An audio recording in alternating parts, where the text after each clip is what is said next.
চাকরি চুরি, রেশন চুরি, কয়লা চুরি, গরু চুরি, কত কি চুরির কথা আপনারা শুনেছেন।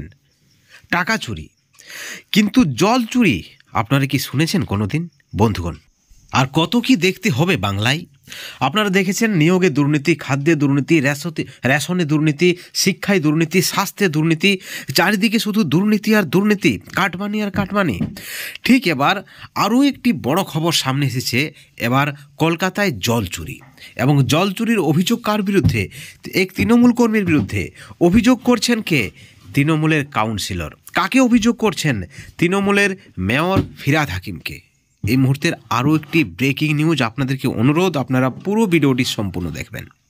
অভিযোগ রয়েছে জনস্বাস্থ্য কারিগরি দপ্তরের অধীনস্থ স্টেট ওয়াটার ইনভেস্টিগেশন ডিপার্টমেন্ট অর্থাৎ SWID, যেটাকে সংক্ষেপে সুইড বলা হয়, সেই সুইডের কোনো অনুমতি ছাড়াই যন্ত্র বসিয়ে ভূগর্ভ থেকে জল তুলে বোতলে ভরে বিক্রি করছে অবাধে।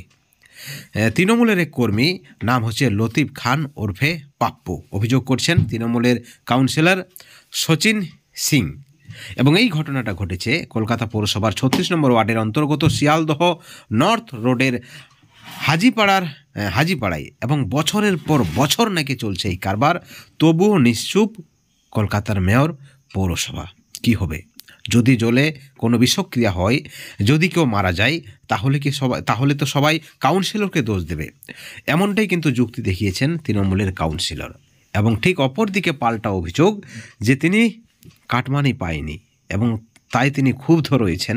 তিনিও একধারে বিভিন্ন কারবারের বা বিভিন্ন বেআইনি কারবারের সঙ্গে যুক্ত, যেমনটা কিন্তু পাল্টা অভিযোগ, অর্থাৎ অভিযোগ পাল্টা অভিযোগ। চুরির বিরুদ্ধে অভিযোগ করছেন, তাকে কাটমানি না দেওয়ার পাল্টা অভিযোগ করা হচ্ছে। অর্থাৎ হচ্ছেটা কি রাজ্যে? অত্যন্ত বড় আরও একটি খবর, ব্রেকিং নিউজ, একেবারে লজ্জাজনক ঘটনা। যদিও মেয়র আশ্বাস দিয়েছেন তিনি বিষয়টা খতিয়ে দেখবেন। তৃণমূলের কাউন্সিলর বলছেন যে সকলেই জানে একাধিক কর্মীর বিরুদ্ধে তার অভিযোগ রয়েছে, কিন্তু কোনো একটা অদৃশ্য শক্তি কোনো ধরনের তদন্ত হতে দিচ্ছে না। ঠিক অপরদিকে জলের মালিক বলছেন যে তার কাছে সব ধরনের ছাড়পত্র রয়েছে, তিনি আইন মেনেই তিনি এই কারবারটা করছেন। অপরদিকে তৃণমূলের কাউন্সিলর নাকি বেআইনি কারবারের মালিক, কাটমানি পাচ্ছেন না, মোটা অঙ্কের টাকা চেয়েছেন। অর্থাৎ হচ্ছেটা কি তৃণমূলে? 2026-এর আগেই কোথাও না কোথাও একবার আবার গোষ্ঠী কোন্দল সামনে, কাটমানি দেওয়া নেওয়ার অভিযোগ, অবৈধভাবে ব্যবসা করার অভিযোগ। যদিও মেয়র ফিরহাদ হাকিম বিষয়টা খতিয়ে দেখার আশ্বাস দিয়েছেন। বন্ধুগণ, এই ভিডিওর পরিপ্রেক্ষিতে আপনাদের মতামত কি? আপনাদের প্রতিক্রিয়া কি? কি চলছে বাংলায়? অবশ্যই আপনাদের মতামত আপনারা চ্যানেলের কমেন্ট সেকশনে কমেন্ট করে জানাবেন, এবং এই ধরনের আরও আপডেট পেতে চ্যানেলে নজর রাখবেন। সবশেষে একটাই কথা বলবো, ভালো থাকবেন, সুস্থ থাকবেন, কিন্তু কোনো ধরনের দুর্নীতি থেকে অবশ্যই দূরে থাকবেন। Thank you so much.